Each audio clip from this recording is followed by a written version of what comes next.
여러분 안녕하십니까? 김종대의 이슈 탱크 연휴가 지나고 첫날 방송 시작하겠습니다. 두 분 나오셨어요. 오현주 이후 정경연구소장 나오셨습니다. 안녕하세요. 네, 안녕하세요. 연휴 잘 쉬셨어요? 네, 잘 쉬고 왔습니다. 표정이 아주 밝습니다. 네. 제 마음까지 밝아지는 것 같아요. 우리 정계환 정치평론가 나오셨습니다. 안녕하십니까. 언제나 이렇게 묵직하고 중후하십니다. 아이, 초대해 주셔서 감사합니다. 아, 예. 이상하네 오늘 방송 분위기가. 어쨌든. 자, 오늘 주제 보시죠.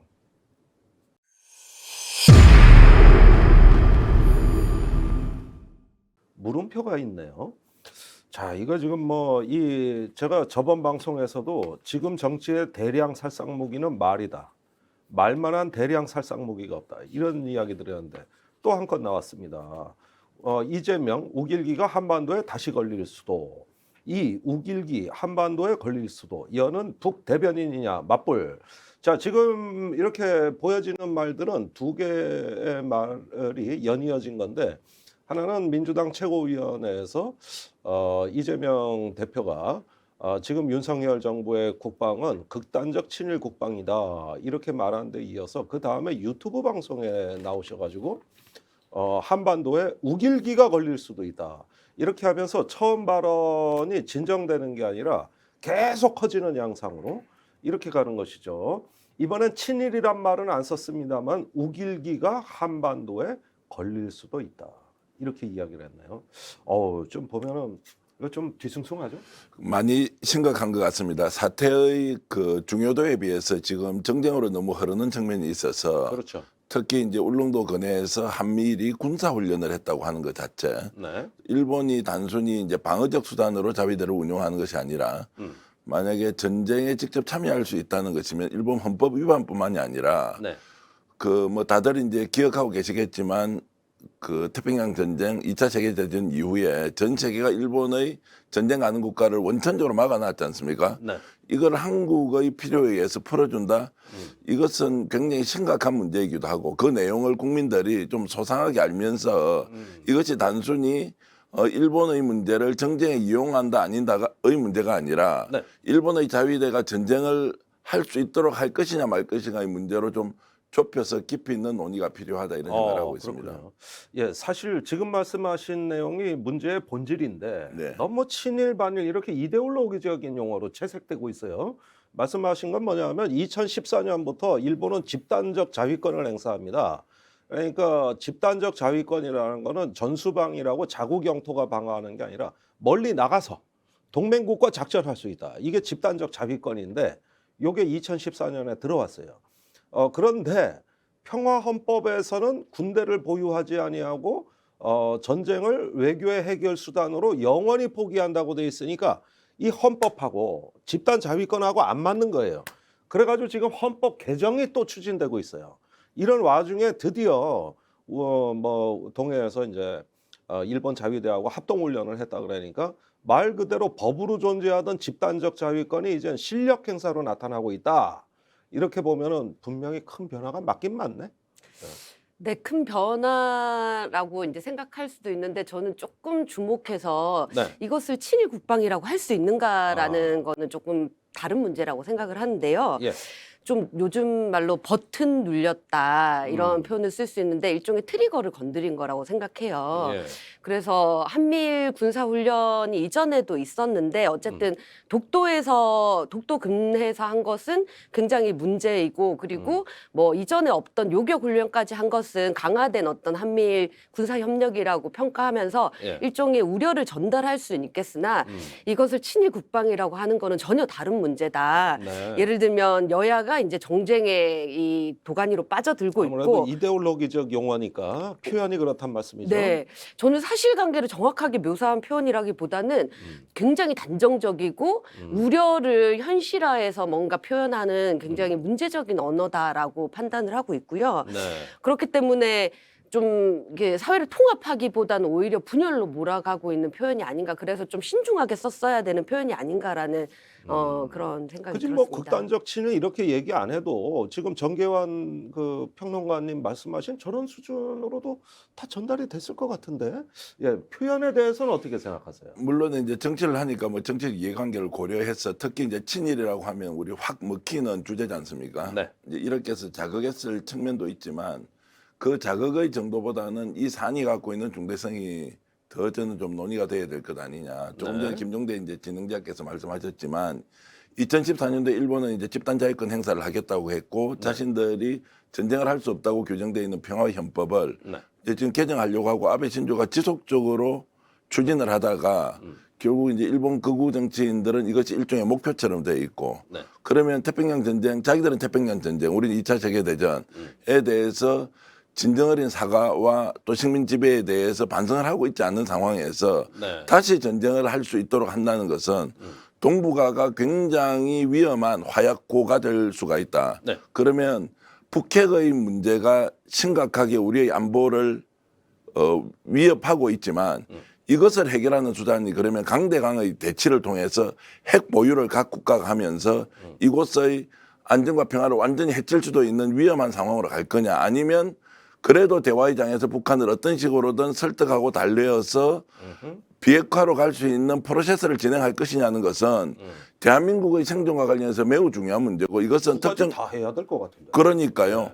그러니까 이것이 특정 정권의 자기 입맛대로 나는 이렇게 해서 강대강 대치를 계속 가져가서 네. 전쟁도 불사하겠다 이렇게 가서는 안 된다는 거예요. 이것은 전제 조건으로 북한을 어떻게 바라보는가의 문제가 아니라 네. 한반도의 안정적인 평화를 어떻게 유지할 것인가의 관점에서 특정 정부가 자기 임의대로 철회할 수 있는 사안이 아니다. 네. 이런 관점에서 좀 더 심도 있는 논의가 필요하고 국민들도 이 문제에 대해서 더 깊이 관심을 가졌으면 좋겠다 이런 말씀드립니다. 예. 그런데 저도 한 말씀 드려야겠는데 지금 자꾸 과거 역사의 문제에 반성 안 하는 일본하고 어떻게 협력할 수 있느냐 이렇게 이제 역사 문제와 이 문제를 등치시키는 경향이 있는데 사실은 미래 문제가 더 중요합니다. 일단 일본이 우리나라 헌법을 인정하느냐 문제예요. 우리나라는 헌법 3조의 한반도와 부속 영토는 대한민국이고 그다음에 한반도 통일은 대한민국 주도로 돼야 된다.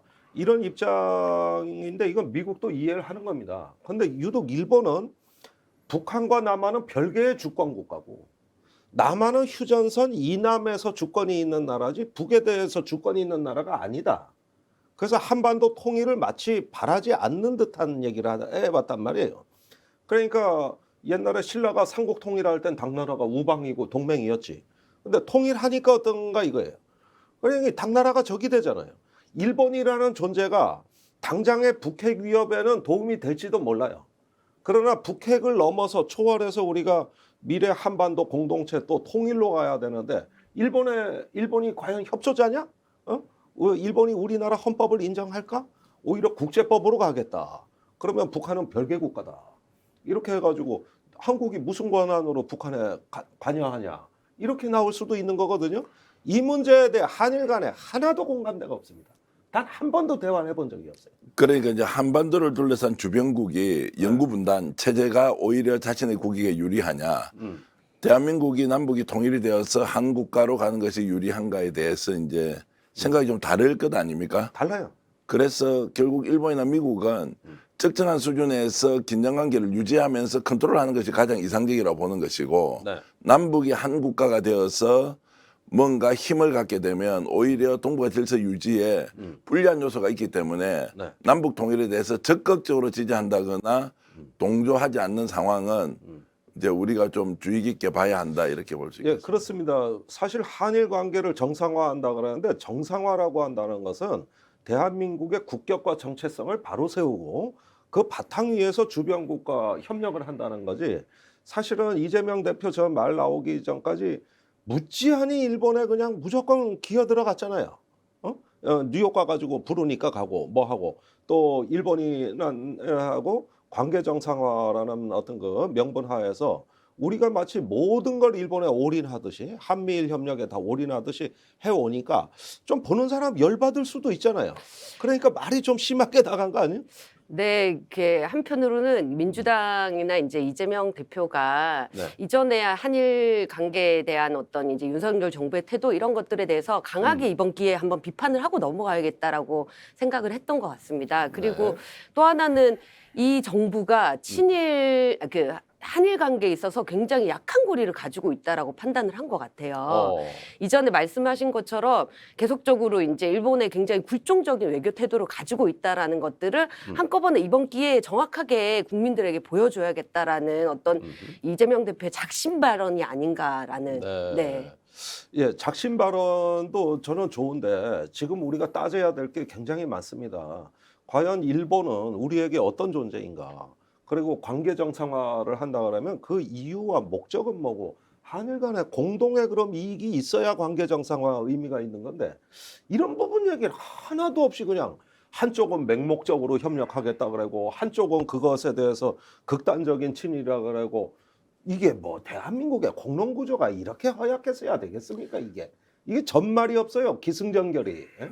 일본은 이제 그 외무성 그 공무원들이 보통 한 30년, 40년. 네. 그래서 외교 문제에 대해서는 전문성을 뛰어넘어서 실제로 국가의 대표 주자가 된다는 생각으로 자국의 이익을 위해서 적극적으로 나서서 일관되게 심도 있게 그리고 그 미래지향적인 외교 관계를 설정한다. 물론 그것이 이제 일본 군국주의, 제국주의의 사관에 묻혀서 퇴색되는 측면이 있지만 전문가 양성 구조로 본다면 일본은 그런 걸 가지고 있고 북한도 실제로 또 외교 관계에 대해서는 일관되게 정치적 변동과 관계없이 전문성을 계속 키우면서 이제 자신들이 원하는 방향으로 주도권을 행사하는 이런 부분. 네. 안타깝게도 우리나라는 이제 그것이 안 되니까 정권의 부침에 따라서 이런 생각 저런 생각들이 계속 섞이고 있으니까 네. 우리 지도자가 뭔가 전략적인 비전과 목표를 가지고 움직이는 예를 들면 김대중 대통령이나 노무현 대통령, 문재인 대통령까지는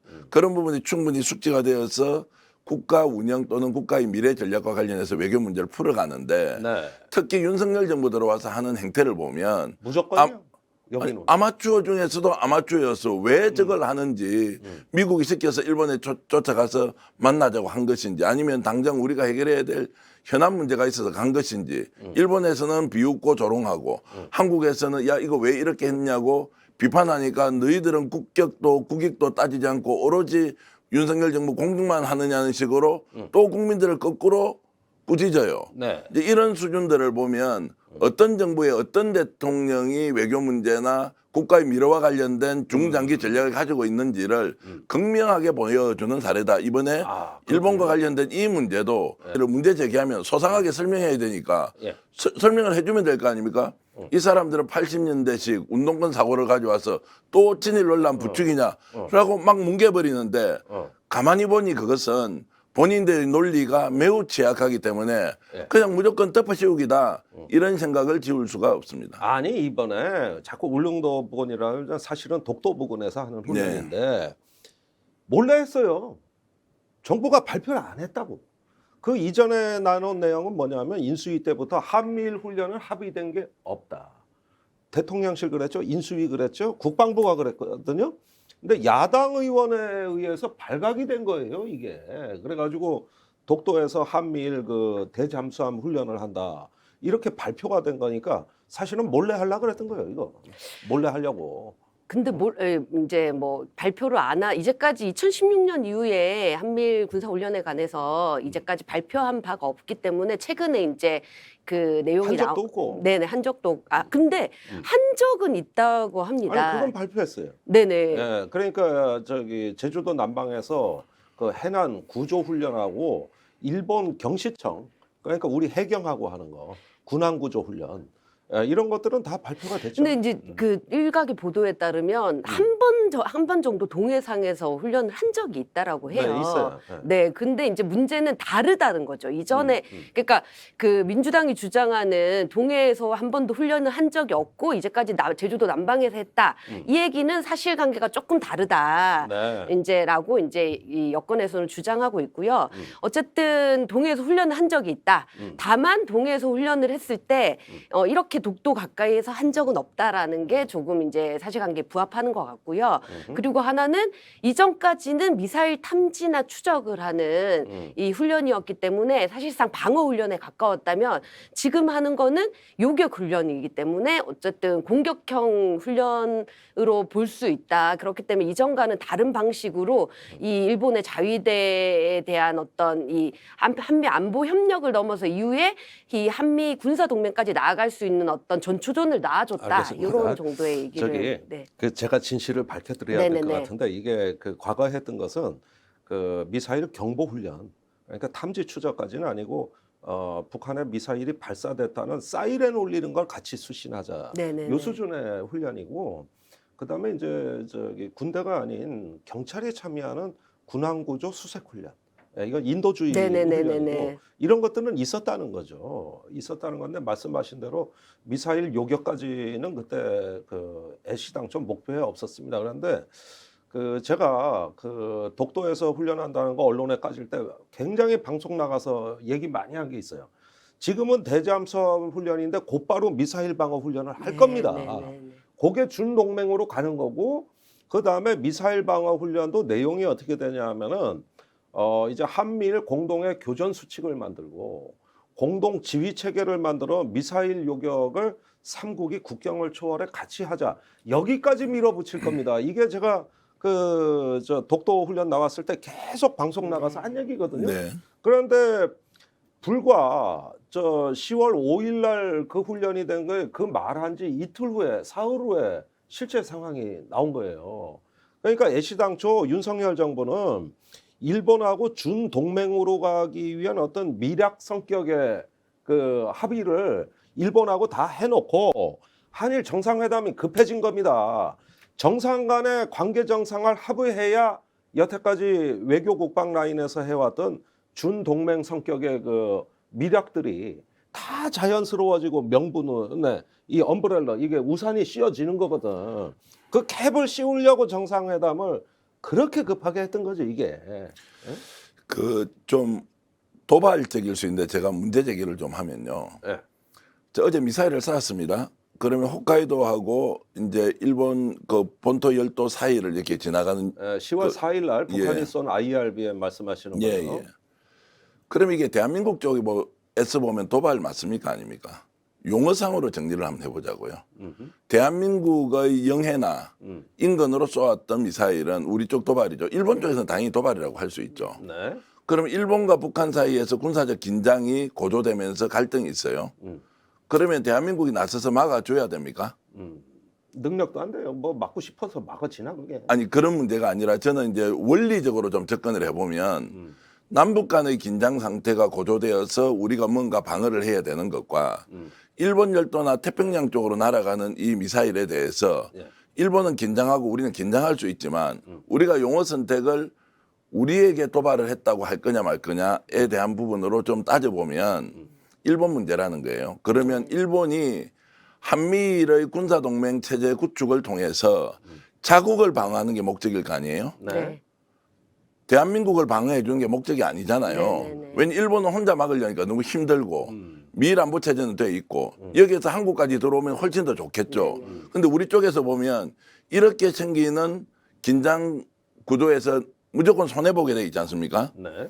그래서 외교적 전략이 필요하다는 거죠. 여기에 참여할 거냐 말 거냐. 그러면 우리는 튼튼한 한미 군사동맹을 가지고 있기 때문에 일본에 주둔하고 있는 미군과 얼마든지 손을 잡더라도 북한 정도의 도발을 막을 수 있다는 전제로 있으면 우리가 선택적으로 일본을 어떻게 활용할 것인지 정하면 된다고 저는 보는 네네. 것이에요. 네. 그런데 미사일을 쐈기 때문에 도발이다. 자, 도발인데 그러면 우리가 대응으로 할 수 있지 않습니까? 네. 자, 이런 정도 수준으로 좀 이성을 가지고 좀 접근할 필요는 있다. 왜냐하면 국민들이 긴장하니까 문재인 정부 때 오히려 그 현무 미사일을 많이 쐈지 않습니까? 우리도. 우리가 제일 많이 그 문재인 정부가 제일 많이 그래서 이제 쐈습니다. 대응 사격은 가능하고 방어를 해야 되는데 이번에 그러면 삼국이 함께했던 그 군사 훈련의 성격이 그러면 조금 전에 말씀하셨던 대로 미사일 방어 훈련이냐? 제가 좀 더 나가 보면 실제 요격 훈련이 있었을 수도 있지 않습니까? 네. 그다음에 요격 훈련이라고 하면 북한 쪽에서 보면 뭡니까? 김정은 참수 작전 이런 거 아니에요? 네네. 원점을 타격해서 원천을 제거하는 거잖아요. 네. 자, 이런 부분을 비밀리에 추진을 하고 그것이 야당에 들켜서 갔는데 이것을 질문하면서 이게 뭐냐 도대체 왜 이렇게 하느냐라고 하면 외교 문제는 OX 게임 하듯이 양도일단으로 딱 잘라서 이거 X다 O다 이렇게 할 수 없잖아요. 네. 그 복잡한 구조를 하나하나 따져보면서 이것이 어떻게 우리 이익에 침해가 되고 이익에 동화가 되는지를 따져봐야 하는데 그거 없이 거두절미 그냥 운동권 노선이다 이렇게 갈 수 없다는 겁니다. 저는 이 말씀을 장황하게 드리는 이유는 이 사안의 심각성에 대해서 국민이 알고 좀 따져야 이 정부가 내용도 밝히고 어떤 전략으로 가진지를 설명도 하지. 그렇지 않으면 거두절미 일본 하자는 대로 다 따라갈 것이다. 왜냐하면 그것이 미국의 이익에 가장 부합하니까. 네. 그러면 결국 우리는 미국과 일본의 국가 간의 거래에 그냥 하나의 비스켓처럼 끼어 들어가는 상품이 될 가능성이 있기 때문에 좀 더 심각하게 볼 필요가 있다는 점을 네, 비스켓처럼 뭐 그러니까 캐리 위에 체리 같은 신세. 만만한. 예. 네. 예, 뭐 확실히 봤습니다. 저도 말씀하시는 거에 굉장히 공감을 하고요. 그렇기 때문에 오히려 이번 이재명 대표의 발언이 이 약간 공론화를 해야 된다. 한미일 군사 협력에 관련해서 무조건 반대하거나 뭐 아예 찬성하고 이렇게 들어가는 것이 아니라 일정 정도 국민들이 이 내용을 소상히 좀 알고 이해하고. 예, 같이 공론화해서 어디까지 할 것인가를 합의할 필요가 있다라고 말씀을 해주신 것 같은데, 근데 오히려 이것이 이번 그 친일 국방이라는 발언 때문에 네. 저는 그 길이 막힐 수 있다라고 봅니다. 아하. 이 오히려 이 친일 국방 얘기가 나왔을 때 반대로 이제 이 그 국민의힘이나 아니면 여권 같은 경우에는 일종의 약간 정치적인 흥분 상태, 이렇게 불무의 상태가 거의 되어가지고 미치더라고. 예, 잘 잡았다 이렇게 이제 나가는 거잖아요. 그러면서 다시 죽창과 투를 부르고 있는 것이다. 그리고 더 나아가서는 정치적 마약 이런 표현까지 굉장히 세게 아니, 동원했단 제가 말이에요. 최근에 이렇게 극단적인 용어가 많이 나오는 주제를 본 적이 없는데 네. 정진석 비대위원장이 뭐라 그랬냐. 한미일 협력의 가장 약한 고리인 일본을 1차로 공격하고 그 다음에 미국을 공격하는 반미 투쟁의 전주곡이다. 네, 맞습니다. 오, 그러니까 이것도 뭐 7, 80년대 우리가 듣던 용어거든요. 그러니까 여기에 그 친일 국방에 대해서 바로 죽창과 반미 투쟁 이걸로 하니까 완전히 그러니까 이게 극단 서로- 극단의 용어로 네네네. 이게 이렇게 돼버렸어요. 결과적으로 말씀하신 어떤 국민적 합의 이런 것들은 제가 보기에 더 앞으로 멀어지죠. 더 할 수 없는 상태로 간 것이 아닌가. 그래서 말이 네. 대량 살상 무기라는 겁니다. 이게 지금 우리가 일본이 우리에게 무엇인가, 대한민국의 생존 전략은 뭔가, 장기적 안목에서 우리가 주변 정세를 어떻게 주도할 거냐. 이거 밤새워 여야 지도자들이 만나 토론해도 모자라요 지금. 당연한 말씀이고 저는 국민의힘 수석 대변인이 이제 이런 표현했습니다. 비약을 거듭한 소설 같은 이야기다. 삐약삐약 뭐 병아리입니까 지금? 국민의힘 의원들을 비롯해서 우길기가 대한민국에 걸린다는 걸 허용할 사람은 어느 누구도 없다라고 반박했습니다. 네. 이분 말씀에 전적으로 동의합니다. 제가 가정을 근데 한번 해보겠습니다. 가정을 하겠습니다. 우리 휴전선 주변에서 국지적 도발이 일어났어요. 네. 양국이 교전 상태가 됐습니다. 그래서 이것이 대한민국 국방력으로 충분히 막을 수 있는데도 불구하고 이것이 큰 전쟁으로 갈 수 있기 때문에 미 항공모함과 일본 자위대가 이제 여기에 들어왔습니다. 전쟁을 막는 목적으로. 그렇게 해서 어느 정도 전쟁 상태가 이제 국지전 상태가 좀 진정이 됐습니다. 그 시점에 일본 자위대가 여기서 안 나가겠다고 버티면 어떻게 합니까? 일본 자위대가 왜 안 나가느냐? 주권이죠.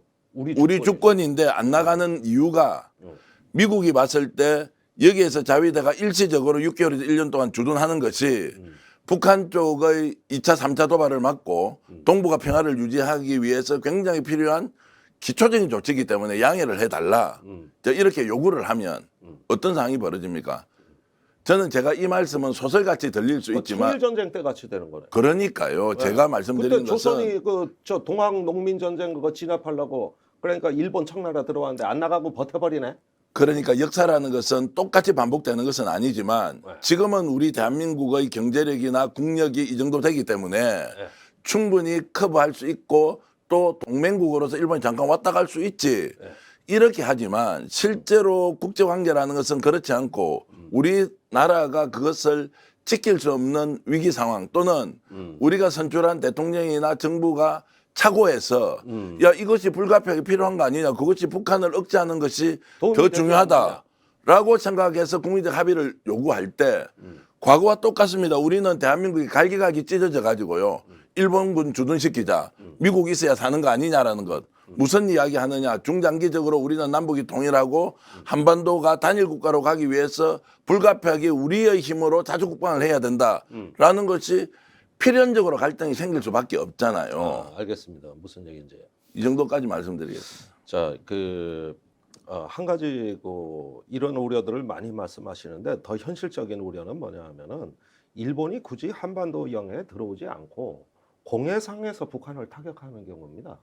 그러니까 우리는 전쟁 상황이 아니다, 이건 위기 관리할 수 있다, 이렇게 보고 있는데 일본은 그게 아니다, 이건 전쟁이다. 그리고 일본의 스트레스가 너무 강해가지고 이렇게 진정을 해야 될 때 오인된 정보나 잘못된 해석으로 자기들이 북한의 군사 행동을 하게 되면 우리가 관여할 수 있겠냐는 것이죠. 그러니까 굳이 영해까지 안 들어와도 그 이전에 이미 한일 간의 긴장이 발생할 수 있고, 그다음에 일본이 요즘 발표하는 북한 미사일 정보는 전부 오버예요. 그러니까 항상 보면은 북한이 뭘 쏴 이러면 일본은 일본이네. 그런데 일본은 한국이 정전 기사를 내주고 있거든요. 항상 이 오작동하고 경보가 잘못되는 일본의 그 상황을 보면은 이게 스트레스가 심해가지고 성급하게 발표를 한 다음에 이제 적기지 타격 능력, 공격 미사일을 갖겠다 그러니 나중에 그걸 가지면 쓰고 싶을 거 아니야. 북한이 핵을 가지면 쓰고 싶듯이. 그렇게 되면은 우리가 통제 못하는 가운데 일본에 의해 주도당할 수 있다는 것이죠. 이때 관여할 수 있겠느냐 이거예요. 그러니까 이런 점에서 일본이 군사력이 점점 커지고 있는데 이걸 갖다가 마냥 축복할 일이고 협조해야 된다고 믿는 게 김태효 안보실 1차장입니다. 네. 그 논문에 뭐라 그랬습니까? 일본 자위대 능력을 우리가 활용할 수 있어야 북한 핵에 대한 억지력에 도움이 된다. 이렇게 자기 논문에 써서 윤석열 대통령한테 얘기를 했으니 윤 대통령은 그게 살 길이라고 쫓아간 거 아니에요, 그냥. 제가 그분한테 질문 하나 드릴게요. 김태호 이제 우리 보좌관한테요. 네. 이분은 평화를 지키는 방법이 전쟁을 통해서 상대를 제압해야 평화를 지킨다고 생각하는 분 모양이죠. 네. 제가 생각하는 평화는 무력을 가지고 있대 쓰지 않고 네. 관리하는 것이 평화입니다. 강대강의 충돌을 통해서 상대를 제압하거나 죽여서 평화가 이루어지는 것이 아니고요. 네. 결국 각기 다른 생각을 가지고 있는 집단 국가가 각자의 보호를 위해서 국방력을 유지하되 유지하면서 대화하면서 필요한 것들을 주고받는 것이 평화체제이지, 무조건 북한을 선제 타격하고 김정은 정권을 타도하고 축출하는 것이 한반도 평화라고 생각하는 것은 정말로 60년대 70년대 낡은 극단적 반공주의에 빠져 있는 것과 다름이 아니다. 네. 그것을 지금 2022년 윤석열 정부가 북한 문제 또는 한반도의 평화와 안전의 문제와 관련해서 갖고 있는 기본 철학이라는 생각이 들기 때문에 너무나 안타깝다. 이 이런 질문에 말씀드립니다. 한번 대통령실 답변을 듣고 싶습니다. 자, 오늘 중앙일보에 이런 후속 보도가 나왔습니다. 이재명 대표의 친일 국방 발언 때문에 여야 대표 회담이 더 어려워졌다. 윤석열 대통령은 단독으로라도 이재명 대표를 만나는 걸 정말 고려하고 있었고, 당 대표들끼리 모여가지고 당면한 어떤 나라의 난국을 타개하기 위한 정당 지도자들, 대표들하고 회담을 고려하고 있었는데 이재명 대표의 친일 국방 발언 때문에 당분간 어려워졌다. 이렇게 얘기를 하네. 그러니까 결국 뭐야? 저 발언을 문제 삼아가지고 잘됐다, 여야 간의 협치 당분간 안 해도 된다. 에? 이걸 대통령실이 중앙일보에 밝힌 거예요, 이게. 네, 저도 기다렸다는 듯이 얘기했다라는 느낌을 지울 수가 없는데요. 어쨌든 네. 안 하고 싶었는데 어떤 발언이 나오는지 기다렸다가 이 네. 발언이 이것이 기회이다. 네. 그렇게 이제 딱 물고 이 발언을 계기로 영수회담은 물 건너간 것이 아니냐라는 얘기를 은근슬쩍 언론에 흘린 거라고. 거기에다 한마디 더 했어요. 네. 이게 염장 지르는 말인데 뭐라 그랬냐면은 FC 사건, 쌍방울 사건 등으로, 근데 형사 피의자를 만나는데도 좀 부담이 있다. 네. 이렇게 얘기를 한다. 아니 그러니까 지금 말입니다. 저 친일 국방 한마디에 잘 걸렸다 해가지고 이재명 너 저기 곧 있으면 소환될 피의자야. 네가 뭔데 떠들어. 그리고 앞으로 대통령 만날 생각 꿈도 꾸지 마. 이렇게 얘기하네. 대통령은 고소고발 많이 안 돼 있습니까? 김건희 여사는 고소고발 많이 안 돼 있습니까? 그런데 이건도 안 되고 다 무혐의 불기소 이런 거 뭐 다 빠져나가고 있어요. 그래도 고발돼 있으면 어쨌든 이제 피의자가 될 가능성이 있지 않습니까? 그러면은 고소고발한 모든 사람을 만나서 얘기를 하면 안 되죠. 네. 자, 그러니까 이 말 한마디가 결국은 이제 그것 간의 여야 간의 그 어떤 거리감을 완전히 이제 하나의 장벽으로 세우는 그 방편으로 이게 이용되고 있고 지금 반미 투쟁에 뭐 어떤 그 뭐 동맹화해 해체까지도 음모가 있다고 이재명 대표한테 이제 얘기를 해놨으니 이거 앞으로 당분간 전국이 의외로 색깔 전국, 이념 전국으로 갈 공산도 매우 커졌습니다. 제가 이 말씀 하나 드리고 싶은데요. 반미 투쟁의 선봉에 선다. 예. 제가 비교적 학생운동권 출신들하고 알고도 있고 지금도 교훈이 있는 분도 있고 또 거리에 나가서 윤석열 대통령 뭐 탄핵하자 하야시키자 이렇게 하는 사람들도 있지 않습니까? 네.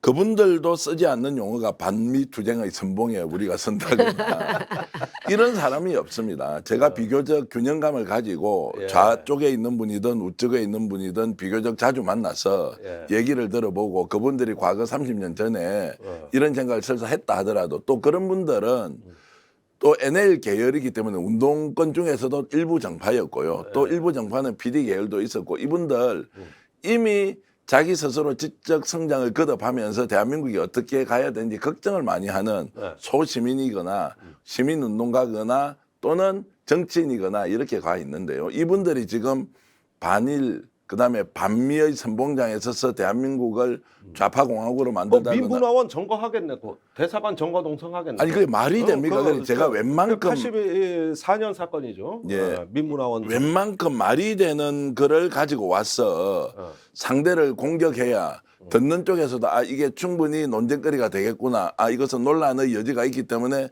제대로 논리 싸움을 해야 되겠다라고 할 텐데 워낙 얼토당토 안 한 이야기를 가지고 와서 갑자기 반미, 반일, 좌파 선봉장 그다음에 그 북한 김정은이가 마음대로 주무르는 대한민국을 만드는데 대한민국의 좌파들이 앞장서고 거기에 민주당 안에는 그 좌파들이 숨어서 아직도 거짓을 하고 있다고 하니 혹시 모르는 분들을 위해서 제가 말씀드리면 이것은 현실 인식이 너무 동떨어져 있다. 네. 실제로 그렇지도 않고 그렇게 토론하고 논의하는 사람도 없고요. 네. 이것이 오히려 정치적으로 악용되고 있는 그 현실을 비판하고 질타해야 되지. 네. 그 사람이 마치 대한민국을 주도하는 것처럼 보는 것은 정말 허무맹랑한 이야기다. 이런 말씀. 가대망상 같아 보이기도 하는데. 점점점 심하면 병원 가봐야 되죠. 예. 근데 조금 어쨌든 정신 건강이 걱정돼. 예. 두 정치 세력이 서로 자기 세력을 결집하는데 이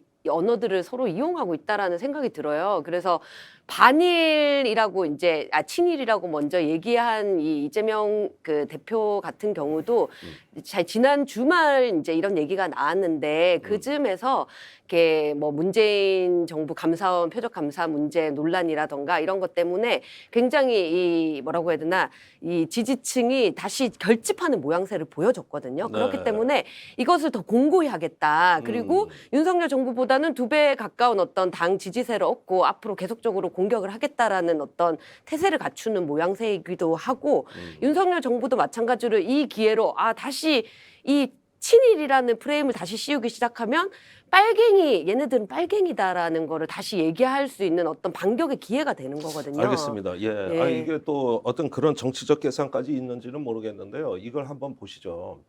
우크라이나 전쟁이 왜 일어났습니까? 우크라이나의 작년 8월 여론조사에 우크라이나는 유럽인가에 답한데 그렇다는 응답이 27%, 우크라이나는 러시아인가라고 답한 비율이 24%입니다. 그러니까 27대 24로 팽팽하게 하면서 나라가 두 쪽이 나고 있었는데 그 틈을 러시아가 노리고 들어온 거고 그때 러시아가 들어올 때 그 논리가 역사를 무기화한 것이죠. 오늘날 세상을 보면은 종교도 전쟁이 되고 역사도 전쟁이 되는 세상입니다. 모름지기 막스 베버가 얘기한 책임으로서의 정치를 생각한다면은 우리가 이 정치와 종교, 역사의 문제 이런 문제들을 얼마나 신중하고 제대로 다루는 게 책임 있는 정치의 모습인가 이런 부분들은 제가 몇 번을 강조해도 지나치지가 않습니다.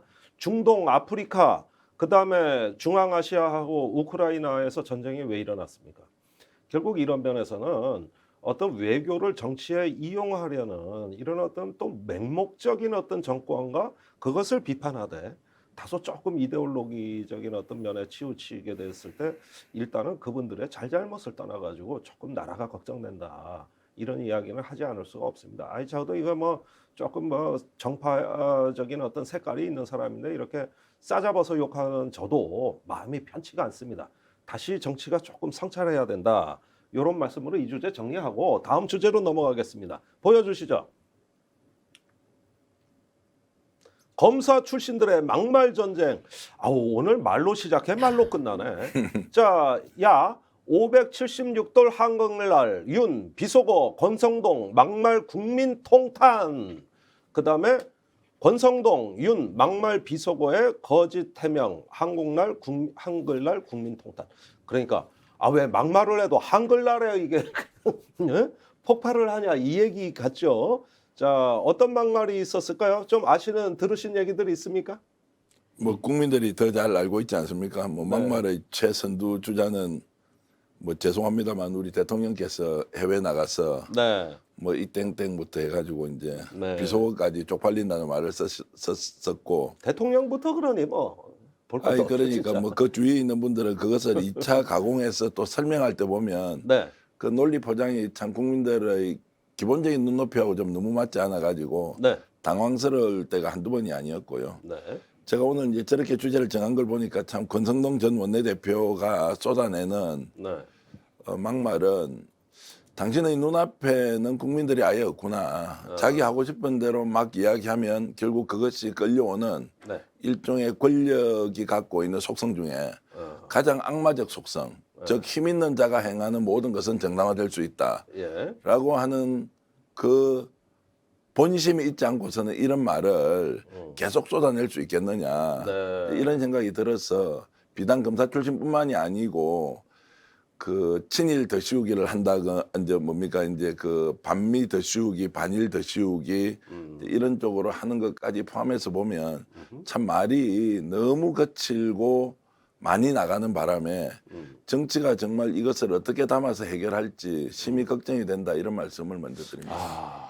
또 한 가지 그 막말 관련해서 전쟁이 일어났다라고 하는 게 권성동 원내대표가 그 지난 이제 과방위 국정감사 자리에서 네. 과방위 자리에서 원자력 안전재단 김재남 이사장을 향해서 한 말이 굉장히 논란이 되었습니다. 예. 김재남 이사장이 이제 문재인 정부 시절에 그 청와대에 근무하다가 이후에 그 원자력 안전재단 이사장으로 갔는데 그것에 관해서 얘기하면서 알박기 논란 얘기를 하면서 자기 같으면 이렇게 수석하다가 혹은 뭐 다른 정당에 일을 하다가 이렇게 원자력 그리고 특히나 탈원전 활동을 했던 사람인데 탈원전 활동을 하다가 어떻게 원자력 문제에 관련한 기관에 갈 수 있냐라고 하면서 그 표현을 생략된 거긴 하지만 어쨌든 혀깨 몰고 죽지 거기 가 있냐 이런 태도의 이제 얘기를 하면서 막말 논란이 다시 일었습니다. 네. 그래서 이후에 사과하는 게 어떻겠냐라고 가방위 회의장에서 그 가방위 위원장이 제안을 했는데 자기는 나 같으면 혀깨 물고 죽지라는 나한테 한 얘기다라고 하면서 나는 사과할 뜻이 없다라고 근데 하면서 속기록을 보니까 그게 아니던데요? 속기록에는 사실 뭐 그건 김재남 이사장한테 한 얘기거든요. 네네네. 예. 사실은 그렇게 유추할 수 있고요. 그래서 이게 이후에 보도된 것은 이렇게 대통령은 국민들에게 이렇게 청력 테스트를 하고 있고 그 다음에 이 권성동 의원 같은 경우도 독해력 테스트를 하고 있다. 예. 이렇게 하면서 굉장히 비판적인 기사들이 많이 나왔습니다. 아, 혀 깨물고 죽지. 참, 저는 말입니다. 좀 방송을 진행하면서 이렇게 절망감이 들어요. 이게 이런 말이 이제 방송으로 나가는 세상이에요, 지금. 근데 이런 정도의 말은 어떤 경우에 우리가 씁니까? 우리 보통 사회생활 하다 보면 상대에 대해서 너 혀 깨물고 죽어 이런 말을 어떤 경우에 써요? 저는 쓴 기억이 없고요. 예. 이게 독해는 되는데 우리가 일상생활에서 상대에게 하는 말은 예. 어떤 경우가 있을 거 아니에요. 상황이. 어떤 경우에 이런 말을 쓰죠? 만약에 그 말을 직장에서 직원이 그 회사 임원이나 대표한테서 들었다 그러면은 그 노동청에 신고합니다. 그거 예, 예. 갑질 네네네. 그거 폭언 이런 걸로. 또 군대에서도 지금은 금지돼 있어요. 심지어 군대에서도 못 써요. 옛날 같이 그 인권이 많이 유린되던 군대도 이젠 달라졌어요. 그러니까 왜 이러는지 잘 모르겠어요. 우리가 보통 어떤 말을 쓰면 이 사람 너 이렇게 할 수 있어? 왜 그렇게 했어? 정신 똑바로 차려. 뭐 이 정도는 이렇게 그런- 중요한 그런- 양반이 얘기하면 그러니까 그렇게 아이고, 이제 내가 호통을 가슴이 칠 수는 있잖아요. 펄렁펄렁해. 국감에 가서. 예. 그런데 본인의 마음이 안 들어요. 너 사는 꼬라지 보니까 원래 너 별거 아니고 완전 이중인격자로 살았는데 예. 야 너 혀 깨물고 죽어. 이게 공개적으로 할 수 있는 말이냐고요. 예. 국회의원이 사석에서도 기관장한테. 그렇죠. 사석에서도 이 말은 아무리 자기가 원수같이 지내는 사람한테도 이거는 막말이 아니고 정말 사람을 저주를 퍼부을 때 쓰는 말이라는 거예요. 이 말을 국감장에서 국회의원이 헌법기관으로서 그 해당 기관에 감사를 하면서 할 수 있는 말이 아니라는 거예요. 그런데도 해명을 하는 걸 보면 자기 자신한테는 그러면 혀 깨물고 죽으라고 나는 그랬으면 했다. 이 말은 자기 자신에게도 또 할 수 있습니까? 지금 이분이 자기 당대표로 유력해요. 전당대회 때. 아, 유승민 그 당대표 되는 걸 윤 대통령이 눈 뜨고 보겠습니까? 그거? 근데 이분이 당대표 되면 자기 만약에 당대표가 되면 다음 총선에서 공천은 이분이 주도록 하겠지만 국민의힘 이기겠습니까? 아, 제가 거꾸로 여쭤볼게요. 이분이 당대표 되어서 이런 막말을 해가지고 온 나라를 지금 체리 따봉부터 시작해가지고 하는 일마다 그다음에 그 연수원 가서 술 먹다가 술 먹지 마라 해놓고 자기는 나가서 폭탄주 먹고. 돌리고 노래하고. 그것만 했습니까? 그다음에 이게 저 술병에 요거 숟가락까지 꽂아가지고 하는 행태를 보인 분이 당 대표가 되기 위해서 그럼 이렇게 막말을 쏟아내는데 국민 정서하고는 전혀 관계없이 제가 웬만하면 이런 비판 안 하고 싶죠. 수준 있는 정치하고 거기에 대해서 논평해야 되는데 근데 이분이 당 대표 나와서 하면은 다음에 국민의힘이 이길 수 있냐고요. 아, 그렇다고 유승민 대표가 되면은 혀 깨물고 죽지. 그걸 어떻게 봐, 그걸. 유승민 전 대표가 원내대표가 되든 안 되든 그것은 제가 상관할 바가 아니나 뭐. 국민의힘이 기본적으로 국민들의 절반이 지지해서 대통령을 만든 정당이잖아요. 예. 그러면 그 집권 여당의 원내대표는 왜? 자신을 지지하지 않았던 반대 50%를 끌어안기 위해서 정치를 해야 하고 그것이 윤석열 정부의 성공으로 이어지는 것은 누가 보더라도 뻔한 이야기인데 예. 그거를 내팽개치고 자기가 당대표 되겠다는 것 때문에 그 상대의 50%뿐만이 아니라 예. 자신을 지지했던 그 50% 포인트의 나머지 20%도 버리면서 예. 국정 운영을 하겠다는 이 사고가 어떻게 나올 수 있느냐 이게 심히 놀라울 뿐입니다. 예, 아니 저기 저 문자가 우리 제작진이 혀 깨물고 그 싱크가 준비되어 있다는데 한번 직접 보고 갑시다. 그때 네네네네네. 얼굴 표정도 좀 보고 싶어요. 네네네. 들어주세요. 이동주 저동주 옮겨가는 사는 뻐꾸기예요? 나는 부끄러워서 고개를 못 들겠어요. 차라리 혀 깨물고 쭉찍고 뭐하러 그런 짓 합니까? 앞으로의 상임위원회에서 김재남 원자력 안전자대 이사장은 투명인간 취급하겠습니다.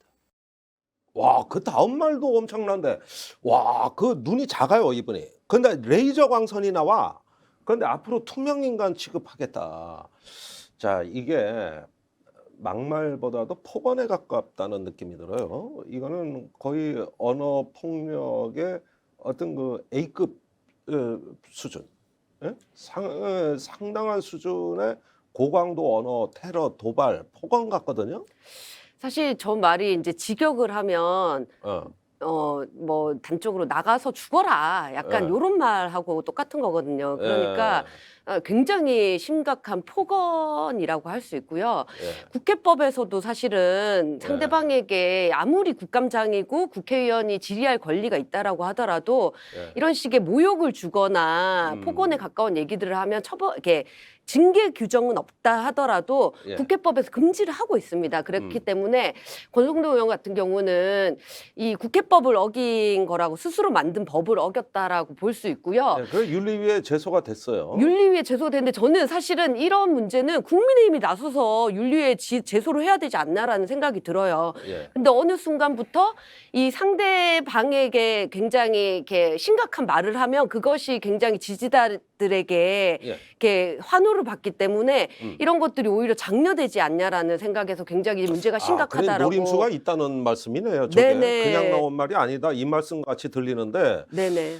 자, 저기 그 지금 최근에 이 정치권에서 나오는 막말은 주로 어떤 분들 예컨대 뭐 어떤 그 정권의 실세라거나 또는 검사 출신 같이 이렇게 말을 거칠게 하는 직업이라든가 이런 어떤 개인의 기질이나 캐릭터하고 좀 연관이 있다고 봐야 될까요? 이게 평소 말투가 저렇다는 얘기 아니야, 그지? 이게. 검사들이 이제 그렇게 얘기를 많이 한다라는 게 되게 재미있는 걸 좀 찾아봤는데요. 예, 그 대한변호사협회에서 예. 매년 검사평가제라는 걸 합니다. 그래요? 이게 왜 실시가 됐냐면 검사들이 후진적인 어떤 조사 문화를 가지고 있다. 그리고 인권 침해적인 활동을 하기 때문에 이것을 변호사들이 나서서 감시를 해야겠다. 이런 취지에서 예. 검사평가제를 하고요. 그래서 매년 막말을 했거나 이런 검사들의 리스트를 작성하고 발표를 합니다. 그래요? 네, 그러고 오. 있어요. 그래서 오히려 잘한 검사들은 칭찬도 하고 그런데 이게 이제 보면 언뜻 보면 얼마나 검사들이 이런 이 막말을 많이 했으면 이럴까 예. 이런 것들을 단적으로 드러내는 이제 기준이라고 할 수 있고요. 지금도 오. 나오고 있습니다. 어. 그리고 되게 재미있는 거는 검사들은 본인들의 막말에 대해서는 잘 해임을 하지 않아요. 그러니까 검사들이 그런 그 문화가 용인이 된다는 거죠. 어허. 그런데 법무부의 어떤 공무원이 막말을 했다 그러면 그 사람은 바로 해임 조치가 되거든요. 예. 근데 검사들은 서로 봐주게 하고 감싸주게 하면서 해임을 하지 않고 뭐 예를 들면 징계 조치를 약하게 내린다던가 이런 식으로 검사들의 막말 문화가 오히려 좀 용인되는 문화가 있기 때문에 이런 것들이 계속 나오지 않나라는 생각이 많이 이거 우리 듭니다. 학생들이 보고 뭘 배울지 그게 더 걱정되네요. 네. 제가 윤석열 대통령 이제 당선 또는 취임 이후에 검사 체계를 다시 보게 됐습니다. 저도 그래도 사회부 기자 출신이었으니까 예. 출입하면서 검사를 만난 적도 있고 한데 제가 지금까지 만나왔던 검사들은 예. 참 양반들이었구나, 젠틀했구나, 신사적이었다 이런 생각 많이 하면서 실제로 권력을 가지고 있는 검사, 최상층에 있는 검사들이 어떤 태도와 인식을 가지고 평소에 수사에 임했는지 국민들을 대했는지 네. 드러나지 않을 수가 없는 거구나 예. 이러면서 저는 이제 두 가지 명확하게 다른 것을 최근에 깨달았어요. 우리가 보통 생각하는 판검사라고 하지 않습니까? 네. 판사와 검사가 사법고시 또는 이제 요즘은 그 뭡니까 로스쿨 나와서 판검사로 임용이 되어서 가지 않습니까? 비슷하다고 생각했는데 완전히 다르구나. 판사는 사고와 행동과 결론을 내리는 것이 판사가 내리는 것과 네. 검사가 결론을 내리는 것은 완전히 다른 방식, 프로세스도 다르다. 그래서 비슷한 사람이라는 생각을 완전히 버렸습니다. 그래서 변호사를 보더라도 판사 출신이냐 검사 출신이냐에 따라서 다르겠구나 이 생각 하나 했고요. 두 번째는 검사 출신들은 욕을 하고도 부끄러워하지도 않아요. 그러면 이들은 이렇게 얘기합니다. 민주당 한 의원이 이야기했대요. 검사 한 10년 정도 하면 이 새끼 저 새끼 말하는 건 예사니까 이해할 만한 측면이 있다. 물론 그 이해할 만한 측면 때문에 용인을 해서는 되지 않지만 이해가 되는 측면이 있다고. 이해는 되지 동의는 못하지만 이해는 한다. 이해는 한다. 검사 그러면은 대한민국 검사들 한 10년 정도 하면 이제 남 앞에서 이 새끼 저 새끼 쌍욕하는 모양이죠. 뭐 그럴 수 있다고 생각합시다. 그래서 제가 거꾸로 그분한테 바로 얘기했죠. 만약 경찰이 시민을 수사하는 과정에서 이 새끼 저 새끼라는 말을 썼다는 게 한마디라도 바깥에 흘러나왔으면 그 경찰이 어떻게 되겠어요? 똑같이 수사기관인데 검사는 이 새끼 저 새끼 해도 되고 경찰은 그런 말을 하면은 국민들이 당연히 경찰은 그렇게 하면 안 되지. 민중의 지팡이기 때문에 이런 고정관념이 왜 생겼냐는 거예요. 아마 이제 기소독점권, 영장청구권 이런 거 있겠죠. 그리고 자신이 마음에 좀 들지 않으면 별건 수사했어라도 어떤 식으로 기소시켜낸다는 것 때문에 공포감을 줄 수 있다는 힘, 그 권한 이것들을 적정하게 활용해서 검사라는 자리가 자신들을 그렇게 만들었지 않겠느냐. 빨리 검사가 갖고 있는 국민들의 부정적 인식을 네. 정상으로 되돌려놔야 한다. 윤석열 대통령이 보여줬던 모습, 권성동 전 원내대표가 하는 이런 막말과 관련해서 이제 검사의 민낯을 국민이 너무 많이 봤다. 그리고 대한민국의 검사가 한 3,000명 정도 있는데요. 네. 저런 최상층에서 조절하고 조정하고 힘쓰는 사람이 5%도 실제 안 된대요. 그러면 95%의 절대 다수 검사들이 얼마나 많은 모욕을 지금 받고 있어요. 이런 것 때문이라도 지금 권성동 원내대표의 막말이나 대통령의 비속어 사용이나 이런 부분에 대해서 엄중하게 경고를 하고 정말 직업 공무원으로 일하고 있는 검사들의 예. 자기 신분 보장이나 사회적 평가의 잣대를 유지하기 위해서라도 이 문제는 반드시 국민적 질타나 비판을 해야 한다 이런 말씀을 드리겠습니다. 예, 심판이 필요하다. 그러니까 전 평론가님 말씀은 어떤 특권이나 우월 의식에서 나오는 폭언이라는 것이죠. 예. 사실 약자가 강자한테 하는 폭언도 있어요. 이제 독재에 저항할 때 김지아의 오적 뭐 이런 거 보면은 어떤 풍자와 독설이 막 날아가는데 그럴 때는 또 카타르시스 같은 걸 느끼는데 저 욕은 뭐냐면 그 반대로 강자가 약자할 때 할 수 있는 어떤 그 과도한 우월과 특권감 의식에서 나올 수 있는 그런 종류의 언어 폭력에 가깝다. 이런 어떤 반대되는 성향이네요. 전 국민의 윤리가 이렇게 이준석 대표 같은 경우에 뭐 사자성어를 썼다, 양두구역이랑 사자성어를 썼다고 해서 징계를 했고요. 네. 그리고 최근에 권성동 원내대표 관련해서도 뭐 이 노래 불렀다, 술자리 하지 말라고 했는데 술자리 윤리 했다. 회부됐죠. 예. 이런 것 때문에 회부되는데 실제로는 굉장히 심각한 언어적 폭력에 대해서는 이렇게 아무런 조치도 취하지 않고 오히려 방관하거나 조장하는 듯한 태도를 보이는 건 굉장히 문제라고 생각을 하고요. 네. 국회 윤리위원회 제소 뭐 이런 걸 전에 국민의힘 윤리위원회가 먼저 나서야 된다 이거는. 네. 그렇지 않고서는 이것을 정말 그냥 앞으로도 용인하겠다 이런 태도로밖에 비춰지지 않습니다. 네. 근데 국회의원 되기 전까지는 뭐 직업적 특수성 때문에 좀 그렇다, 이제 100번 양보해서 그렇다고 합시다. 국회의원 되고 나면 그렇게 하면 안 되잖아요. 네. 검사 대표 선수로 나왔습니까? 자신이 지역구 정말 대표로 나왔습니까? 그러면 국회의원의 신분과 격조에 맞는 또 어느 행태를 가지는 게 당연한 거 아니에요. 네. 그랬는데도 과거에 있었던 그 DNA를 버리지 못하고 저런 식으로 막말하고 그런데 부끄러워하지도 않아요, 사실은. 네. 그래 놓고 나서 왜 이걸 시비 거냐고 너 또 빨갱이들 다 나와갖고 덮어 씌우기 하는구나. 이렇게 하니까 제가 억이 너무 막히는 게 제가 네. 웬만하면 이렇게 비판을 안 하겠는데. 글쎄 오늘 좀 많이 흥분하신 것 같아요. 제가 보니까. 너무 거칠어요. 그리고 국민들을 절망에 빠뜨리고 있어요. 네. 저는 이걸 네. 보는 사람이 정치가 기본적으로 갈등 구조 안에 있지만 경쟁이라는 걸 통해서 아 내가 좀 먹을 수 있는 오늘 음식이 A라는 것도 있고 B라는 것도 C라는 게 있으니 뭘 선택해도 좋겠네. 이번엔 A로 갔다가 다음에는 C로 갔다가 네. 선택지를 넓혀줘야 되는데 네.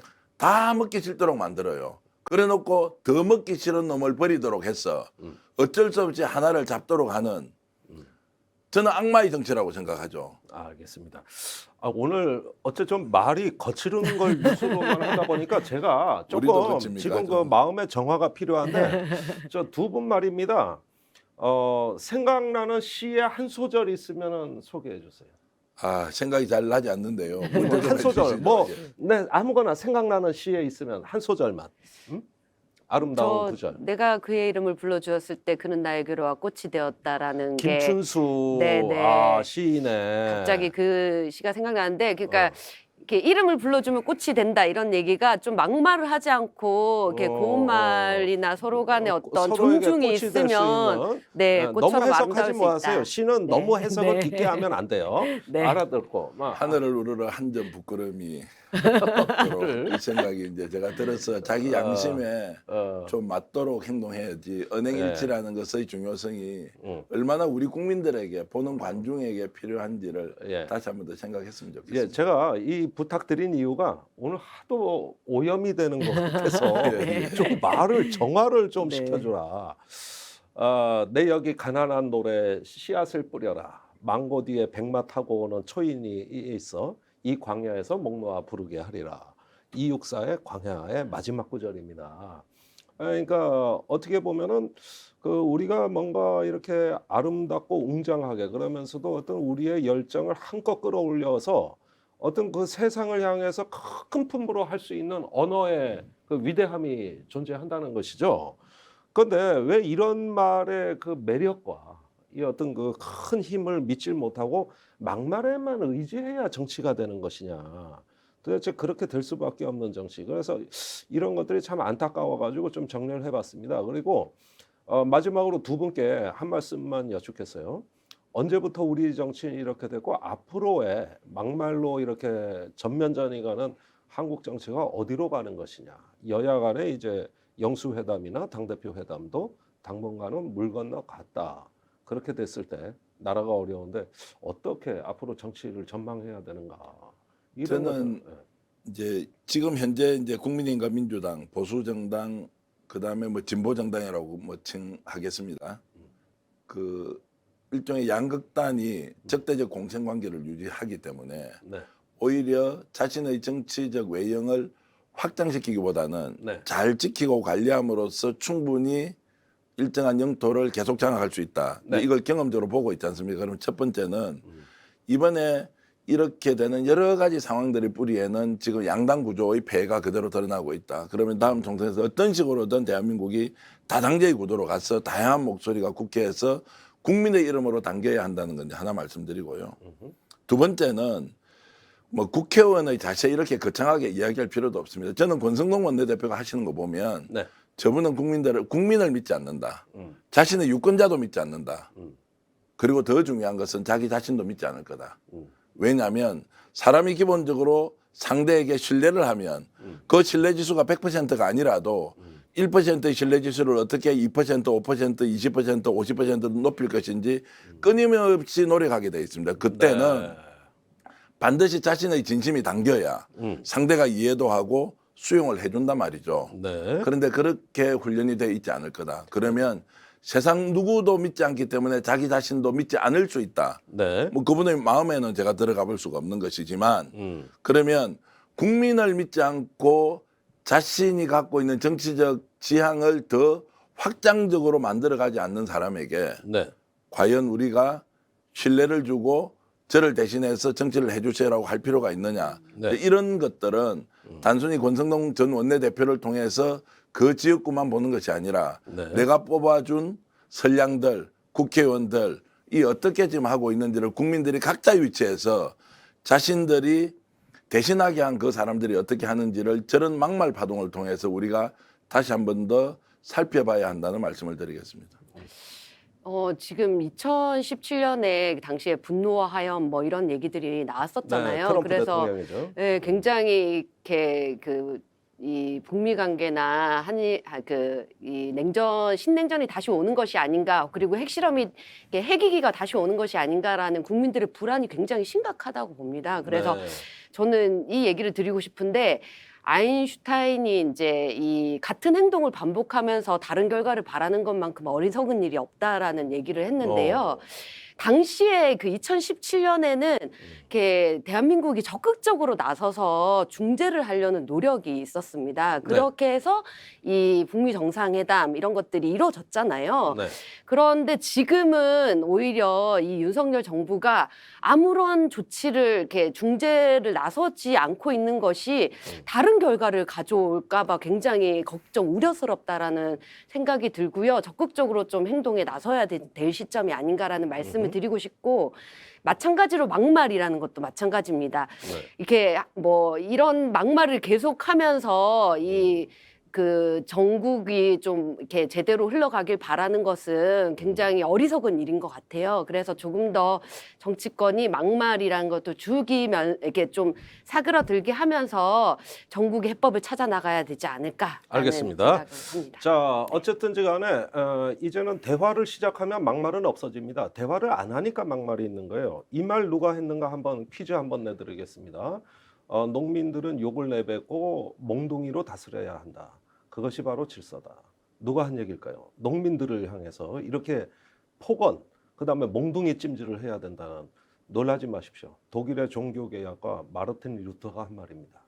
교황청의 그 권위에 도전하는 종교개혁가로서의 그 어떤 놀라운 열정과 신념의 이면에는 여전히 어떤 민중 또 우리 민초들에 대해서는 이렇게 어떤 강압적인 폭력과 막말로 다스려야 된다고 이야기한 그 이중성을 어떻게 우리가 이해해야 될까, 이런 것들 곰곰이 생각해 보게 되는 시간이었습니다. 한 말씀만 더 드리겠습니다. 비스마르크 철혈 제사항은 주변에 프랑스, 독일, 러시아에 대해서 전부 유화 정책을 폈습니다. 그런데 빌헬름 2세 황제가 등장해가지고 그거를 편가르기 하고 깨버리는 순간 1차 대전이 일어났습니다. 독일 국민 500만 명이 죽었고, 그때 참전한 독일 하사 히틀러가 나중에 2차 대전을 또 일으켰습니다. 우리가 진짜 평화와 화해의 시대, 그 다음에 어떤 서로 간의 이해와 존중의 시대에 이렇게 가기 위해서는 막말하는 정치인 제대로 심판해야 되지 않을까요? 오늘 방송은 여기서 마치겠습니다. 두 분 수고 많으셨습니다. 고맙습니다. 감사합니다. 예, 잠시 후에 정치 본색이 이어집니다. 여러분들 스픽스의 채널 고정, 저는 내일 다시 돌아오겠습니다. 안녕히 계십시오.